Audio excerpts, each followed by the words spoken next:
कहानी शुरू होती है एक 20 साल के लड़के विल हंटिंग से। वो बहुत गरीब मोहल्ले में रहता है, लेकिन काम करता है दुनिया की सबसे मशहूर university MIT, Massachusetts institute of technology में।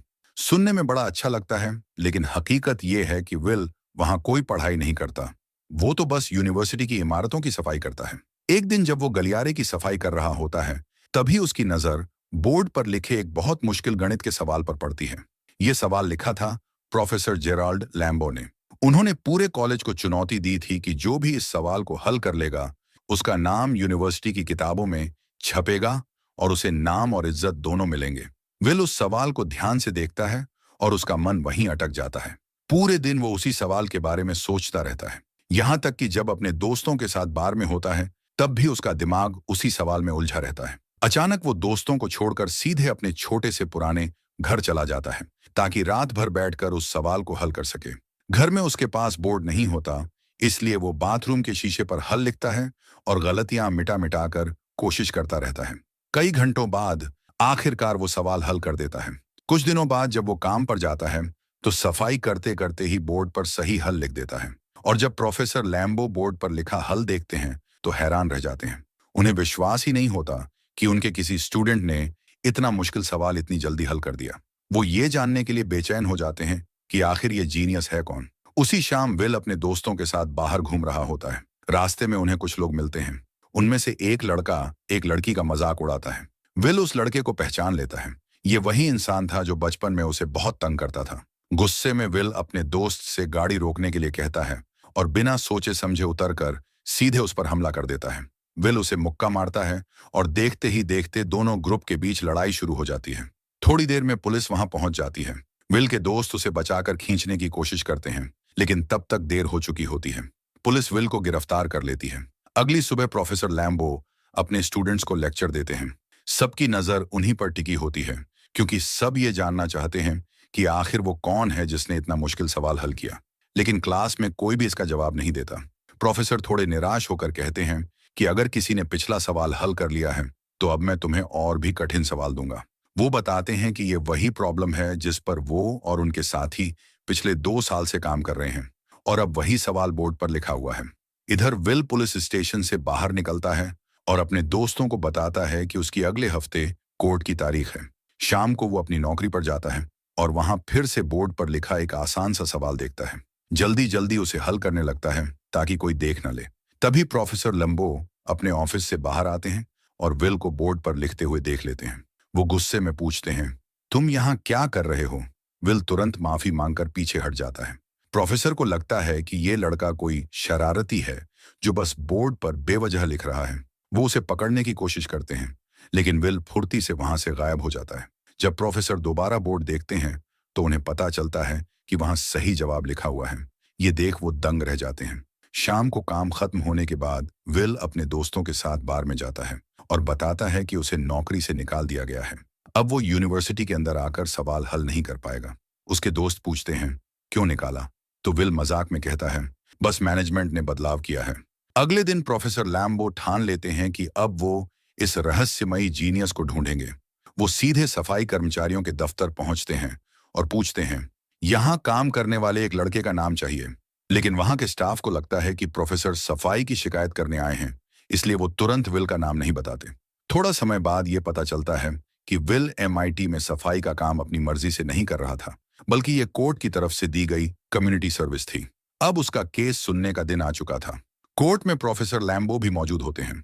वहां सब देखते हैं कि विल खुद ही अपना केस लड़ रहा है। वो कानून और समाज के बारे में इतनी जानकारी दिखाता है कि सब हैरान हो जाते हैं। लेकिन उसके खिलाफ बहुत सारे पुराने केस होते हैं, इसलिए जज उसे जेल भेज देते हैं और $50,000 की जमानत रख देते हैं। कुछ समय बाद प्रोफेसर लैम्बो जेल में विल से मिलने आते हैं। वो बताते हैं कि जज ने उसे जेल से बाहर आने की इजाजत दे दी है, लेकिन 2 शर्तों के साथ। पहली, विल को हर हफ्ते प्रोफेसर के साथ पढ़ाई करनी होगी। दूसरी, उसे हर हफ्ते एक मनोवैज्ञानिक डॉक्टर से मिलना होगा, ताकि उसका गुस्सा और अपराध जैसी आदतें कम हो सकें। विल को लगता है कि उसे मनोवैज्ञानिक डॉक्टर की कोई जरूरत नहीं है, लेकिन आजाद होने के लिए वो ये शर्त मान लेता है। जेल से निकलने के बाद वो प्रोफेसर के साथ पढ़ाई शुरू करता है और मुश्किल से मुश्किल सवाल आसानी से हल कर देता है। प्रोफेसर उसकी काबिलियत देखकर बहुत प्रभावित होते हैं, लेकिन थेरेपी इतनी आसान नहीं होती। प्रोफेसर कई अलग अलग डॉक्टर बुलाते हैं, लेकिन कोई भी विल को संभाल नहीं पाता। पहला डॉक्टर तो डर ही जाता है, क्योंकि विल उसकी लिखी किताब का मजाक उड़ाता है। विल कहता है कि उसने उसकी किताब एक ही रात में पढ़ ली और उसमें कुछ खास नहीं है। ये सुनकर डॉक्टर गुस्से में सेशन छोड़कर चला जाता है। दूसरे मनोवैज्ञानिक डॉक्टर ने विल को संभालने की कोशिश कुछ अलग तरीके से की। उसने उसे हिप्नोटिज्म में डालकर सुलाने की कोशिश की, लेकिन ये तरीका भी काम नहीं करता। ये देखकर प्रोफेसर लैम्बो लगभग हार मान लेते हैं। तभी उन्हें अपने पुराने कॉलेज के दोस्त शॉन मैगवायर की याद आती है, जो अब एक मनोवैज्ञानिक डॉक्टर है। प्रोफेसर शॉन के ऑफिस में जाकर विल का मामला बताते हैं और उसे साथ मिलकर एक रेस्टोरेंट में चर्चा करने का न्योता देते हैं। शॉन पहले तो मना कर देता है, क्योंकि उसका शेड्यूल बहुत व्यस्त होता है, लेकिन प्रोफेसर लैम्बो उसे समझाते हैं कि विल कोई साधारण लड़का नहीं है, बल्कि एक अलग ही स्तर का जीनियस है। वो उसकी तुलना उस मशहूर गणित के विद्वान से करते हैं, जिसने बिना किसी औपचारिक पढ़ाई के बड़े बड़े खोज किए थे। ये सुनकर शॉन आखिरकार विल से मिलने के लिए राजी हो जाता है। पहले सेशन में विल हमेशा की तरह बदतमीजी और मजाक से डॉक्टर को परेशान करने की कोशिश करता है। वो शॉन की बनाई पेंटिंग तक का मजाक उड़ाता है और कहता है कि ये बिल्कुल बेकार है। शॉन इस पर गुस्सा नहीं करता और शांत रहता है, लेकिन जब विल उसके निजी जीवन और उसकी पत्नी का मजाक उड़ाता है, तब शॉन बुरी तरह भड़क उठता है। वो सख्त लहजे में कहता है, अगर तुमने मेरी पत्नी का नाम फिर लिया तो मैं तुम्हें बर्बाद कर दूंगा, और इसके साथ ही सेशन खत्म कर देता है। बाद में जब प्रोफेसर लैम्बो देखते हैं कि शॉन परेशान है, तो वो उसे कहते हैं कि अगर चाहे तो ये केस छोड़ सकता है, लेकिन शॉन साफ कहता है कि वो अगले हफ्ते फिर से विल से जरूर मिलेगा। पहले सेशन के बाद शॉन देर तक विल की बातों के बारे में सोचता रहता है, खासकर जब उसने उसकी पत्नी का जिक्र किया था। ये यादें उसे अकेला महसूस कराती हैं। उधर विल अपनी जिंदगी में थोड़ा आगे बढ़ता है। वो बार में मिली लड़की स्काइलर के साथ डेट पर जाता है। स्काइलर उसे बताती है कि उसे अपने पापा से बहुत पैसे विरासत में मिले हैं और वो स्टैनफोर्ड यूनिवर्सिटी में एडमिशन लेने की सोच रही है। दोनों की शाम बहुत अच्छी गुजरती है और आखिर में एक डाइनर में दोनों किस करते हैं। अब आता है दूसरा थेरेपी सेशन। इस बार शॉन विल को ऑफिस में नहीं, बल्कि पार्क की बेंच पर ले जाता है। जैसे ही विल अपनी पुरानी मजाक और तानेबाजी वाली हरकतें शुरू करता है, शॉन उसे रोक देता है। शॉन कहता है कि उसने विल की बातों पर बहुत सोचा है और अब उसके पास कहने को कुछ है। वो बताता है कि विल भले ही बहुत पढ़ा लिखा और तेज दिमाग वाला है, लेकिन असल जिंदगी के बारे में उसे कुछ नहीं पता। वो दुनिया के हर कलाकार के बारे में किताबों से जान सकता है, लेकिन उसने कभी बोस्टन छोड़कर उनकी असली कलाकृतियां नहीं देखी। वो युद्ध पर लिखी किताबें सुना सकता है, लेकिन उसने कभी युद्ध का मैदान नहीं देखा। वो प्यार की कविताएं सुना सकता है, लेकिन उसने कभी किसी औरत से सच्चा प्यार नहीं किया, न ही उसके सामने खुद को पूरी तरह खोला। और सबसे अहम बात, जब तक विल अपने दिल का दर्द खुद नहीं बताएगा, तब तक कोई ये नहीं समझ सकता कि एक अनाथ होने का दर्द क्या होता है। शॉन कहता है कि किताबों से ये सब नहीं सीखा जा सकता। असली सबक जिंदगी खुद सिखाती है। अगले सेशन में विल पूरे टाइम चुप रहता है। शॉन शांति से बैठा रहता है, क्योंकि उसे पता होता है कि विल बस उसे परख रहा है, और वो सही निकलता है। अगले ही सेशन में विल चुप्पी तोड़ता है और शॉन को एक गंदा चुटकुला सुनाता है। इसके बाद दोनों हल्की फुल्की बातें करने लगते हैं। विल अपनी डेट के बारे में बता देता है। शॉन पूछता है कि क्या वो स्काइलर से दोबारा मिलेगा। तब विल एक सच्चाई मान लेता है। वो कहता है कि शायद नहीं, क्योंकि वो नहीं चाहता कि स्काइलर की उसकी नजरों में बनी परफेक्ट इमेज टूट जाए। लेकिन शॉन उसे समझाता है कि असल में विल अपनी ही बनाई हुई परफेक्ट इमेज से डर रहा है, लड़की की नहीं। असली रिश्तों में एक दूसरे की कमियां और आदतें स्वीकार करनी पड़ती हैं। शॉन अपनी बीवी की कहानी बताता है, जो हाल ही में कैंसर की वजह से गुजर गई थी। वो कहता है कि उसे उसकी छोटी छोटी आदतें और नखरे सबसे ज्यादा याद आते हैं। असली प्यार और नजदीकी तभी होती है जब हम इंसान को उसकी कमियों के साथ अपनाएं। पहली बार विल ध्यान से सुनता है। दूसरी तरफ विल स्काइलर से मिलने उसके हॉस्टल पहुंचता है। स्काइलर हैरान होती है, क्योंकि विल ने लंबे समय से उसे कॉल नहीं किया था, लेकिन वो बाहर जाने के लिए मान जाती है। अगले दिन दोनों डॉग रेस देखने जाते हैं और बहुत अच्छा वक्त बिताते हैं। स्काइलर विल से पूछती है कि वो कहाँ बड़ा हुआ। विल सच छुपाकर मजाक में कह देता है कि उसके 12 बड़े भाई हैं। स्काइलर हंसकर कहती है कि ये झूठ है, लेकिन विल कसम खाकर बात को और मजेदार बना देता है। यहाँ तक कि उसे वादा करना पड़ता है कि वो जल्दी ही स्काइलर को अपने परिवार से मिलवाएगा। इसके बाद स्काइलर विल से पूछती है कि किसी को कैसे पता चलता है कि वही उसका सच्चा साथी है। ये सवाल विल के दिमाग में बैठ जाता है और अगले दिन वो शॉन से यही पूछता है। शॉन मुस्कुराकर बताता है कि उसे अपनी बीवी को देखकर पहली नजर में ही समझ आ गया था। फिर वो एक किस्सा सुनाता है। एक बार उसे एक बहुत ही रेयर बेसबॉल मैच के टिकट मिले थे, लेकिन उसने वो मैच छोड़ दिया क्योंकि उसी दिन एक खूबसूरत लड़की बार में मिली थी। शॉन कहता है कि उसे आज भी उस मैच को मिस करने का कोई अफसोस नहीं है। स्काइलर बार बार जिद करती है कि विल उसे अपने असली परिवार से मिलवाए, लेकिन विल सच बताने से अभी भी बचता है। इसलिए वो कम से कम उसे अपने दोस्तों से मिलाने का फैसला करता है। स्काइलर उनके ग्रुप में आसानी से घुल मिल जाती है, सबके साथ हंसी मजाक करती है और बियर पीती है। लेकिन रात के अंत में चक की एक बात से विल का मूड खराब हो जाता है। दूसरी तरफ प्रोफेसर लैम्बो एक डाइनर में शॉन से मिलते हैं और विल की थेरेपी को लेकर सवाल पूछते हैं। लैम्बो को असल में विल के अतीत की परवाह नहीं है, बल्कि वो जानना चाहते हैं कि अब विल उनके मार्गदर्शन में आगे क्या करने वाला है। इस पर शॉन कहता है कि वो विल पर दबाव नहीं डालेगा, क्योंकि विल को खुद तय करना होगा कि उसे जिंदगी में क्या चाहिए। ये सुनकर लैम्बो गुस्सा हो जाता है और कहता है कि उसने पहले ही विल को बड़े बड़े लोगों से मिलवा दिया है, लेकिन उन्हें ये पता नहीं होता कि विल की जगह उसका दोस्त चक उन लोगों से मिलने पहुंच जाता है। वहां चक पैसों की मांग करता है और अपने बुरे व्यवहार से पूरा सौदा बिगाड़ देता है। दूसरी तरफ विल और स्काइलर एक रोमांटिक शाम बिताते हैं और दोनों का रिश्ता और गहरा होने लगता है। स्काइलर अपने घर पर विल से सीधा सवाल करती है। वो कहती है कि उसे स्टैनफोर्ड पढ़ने के लिए कैलिफोर्निया जाना है और चाहती है कि विल भी उसके साथ चले, लेकिन विल तुरंत मना कर देता है और तरह तरह के बहाने बनाने लगता है। स्काइलर उसे समझाती है कि वो बस अपनी छोटी सी दुनिया में फंस कर बैठा है, जहां उसे कोई चुनौती नहीं मिलती और वो नई चीजों से डरता है। ये सुनकर विल भड़क जाता है। उसे लगता है कि स्काइलर उसके साथ सिर्फ मजाक कर रही है और उसके लिए वो बस एक टाइम पास है, क्योंकि वो गरीब है। स्काइलर हैरान होकर पूछती है कि पैसे को लेकर उसकी इतनी टेंशन क्यों है। वो रोते हुए कहती है कि अगर उसे अपने अमीर पिता की दौलत और अपने पिता में से एक चुनना पड़े, तो वो हमेशा अपने पिता को चुनेगी, पैसे को नहीं। स्काइलर साफ बोलती है कि वो भी डरी हुई है, लेकिन कम से कम वो विल के सामने ईमानदार है। विल फिर से बहस करता है। तभी स्काइलर को याद आता है कि विल ने बार बार अपने 12 भाइयों की झूठी कहानी सुनाई थी। अब विल पूरी तरह अपना आपा खो देता है और चिल्लाने लगता है। वो कहता है कि स्काइलर उसकी असली जिंदगी कभी जानना ही नहीं चाहेगी, क्योंकि सच्चाई ये है कि वो एक अनाथ है और बचपन में लोगों ने उसके साथ बहुत बुरा व्यवहार किया था। स्काइलर आंसू भरी आंखों से उसे भरोसा दिलाती है कि वो उसकी हर बात जानना चाहती है, चाहे वो कितनी भी दर्दनाक क्यों ना हो। आखिर में स्काइलर उससे अपने दिल की बात कहती है। वो उससे प्यार करती है, लेकिन विल का दिल पहले ही बंद हो चुका है और वो ठंडी आवाज में कहता है, मैं तुमसे प्यार नहीं करता। इसके बाद विल की मुलाकात प्रोफेसर लैम्बो से होती है। लैम्बो नाराज होता है क्योंकि बिजनेस पार्टनर्स के साथ मीटिंग में विल की हरकतों ने सब गड़बड़ कर दी। विल गुस्से में फट पड़ता है और कहता है कि उसे अब यकीन ही नहीं है कि वो ये अकादमिक करियर वाकई चाहता भी है या नहीं। अब विल और प्रोफेसर लैम्बो की बातचीत और भी मुश्किल हो जाती है, क्योंकि विल की तेज दिमागी बातें लैम्बो को नीचा दिखा देती हैं। लैम्बो कहता है कि उसे विल से कम थोड़ा आभार तो चाहिए था। दोनों में बहस होती है और विल गुस्से में चला जाता है।